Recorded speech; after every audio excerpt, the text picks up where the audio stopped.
உயிர்களுக்கு உணவளிக்கும் விவசாய சொந்தங்களுக்கு ரவிசங்கருடைய அன்பான வணக்கம். நான் சாமி பிராண்ட் வீனஸ் இண்டஸ்ட்ரீஸ்ல இருந்து பேசுறேன். இப்ப நம்ம பேசிட்டு இருக்கிற இடம் வந்து பாத்தீங்கன்னா தாம்பரம் பக்கத்துல ஒரு 10 கிலோமீட்டர் தூரத்தில் தான் இருக்கு. இது இந்த இடத்துக்கு நீங்க நேரே வந்து பார்த்து வாங்கணும்னா வந்து பொருள் வந்து பார்த்து வாங்கணும்னாக்கா கூகுள் மேப்ல ஆன் பண்ணிட்டு சாமி வீடர்ஸ் அப்படின்னு அடிச்சீங்கன்னா கூகுள் மேப்ல லொகேஷன் காமிக்கும். அழகா நீங்க வந்து நேரம் வந்து பார்த்து வாங்கிக்கலாம். இது வந்து அவுட்டர் ரிங் ரோடு பக்கத்துல தான் இருக்குது. அதனால நீங்க ஊருக்கு போறச்சே அப்படியே வந்து பார்த்துட்டு பொருள் வாங்கி நேரம் போயினே இருக்கலாம், ஊருக்கு போகலாம். இப்போ நம்ம வந்து பாக்குறது வந்து பாத்தீங்கன்னா லோ காஸ்ட் வீடர்லாம் நம்ம இப்போ இன்ட்ரோடியூஸ் பண்றோம். அது இல்லாம காஸ்ட் ரிடக்ஷன், அந்த டாக்ஸ் ரிடக்ஷன் வந்துருக்குது. அது சம்பந்தமா பேசுறதுக்காக தான் இந்த வீடியோ.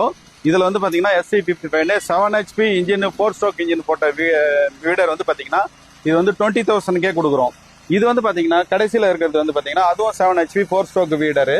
இதுல வந்து பாத்தீங்கன்னா 32 blade, end disc, depth rod, tyre எல்லாமே சேர்த்தே வந்து பாத்தீங்கன்னா 25,000 கொடுக்குறோம். இது வந்து பாத்தீங்கன்னா இதுவும் வந்து 32 blade, end disk, 7 HP 4 stroke engine போட்டது. இது வந்து 27,000 கொடுக்குறோம். இதுல வந்து பாத்தீங்கன்னா 360 டிகிரி திருப்புறதுக்கு இதுல ஒரு வாய்ப்பு இருக்குது. அது இல்லாம இதுல வந்து வேர்க்கடலை, இஞ்சி, மஞ்சள், உருளைக்கிழங்கு, பூண்டு இதெல்லாம் புடுங்குற அட்டாச்மெண்ட் இதுல போடுறதுக்கு டெவலப் பண்ணியிருக்கிறோம். இதுல வந்து அதனால இது வந்து பாத்தீங்கன்னா உங்களுக்கு பிரயோஜனமா இருக்கும் இந்த வீடரு. இதுக்கு முன்னாடி வந்து ஹையர் காஸ்ட் இருந்தது. இப்ப காஸ்ட் எல்லாத்தையும் கம்மி பண்ணி டாக்ஸ் குறைஞ்சதுனால எல்லாத்தையுமே குறைஞ்சதுனால எல்லாத்தையும் கம்மி பண்ணி கொடுத்துருக்குறோம். இதை வாங்கி பயனடைறவங்க பயனடையலாம். வாழ்க விவசாயம், வாழ்க விவசாயி. நன்றி.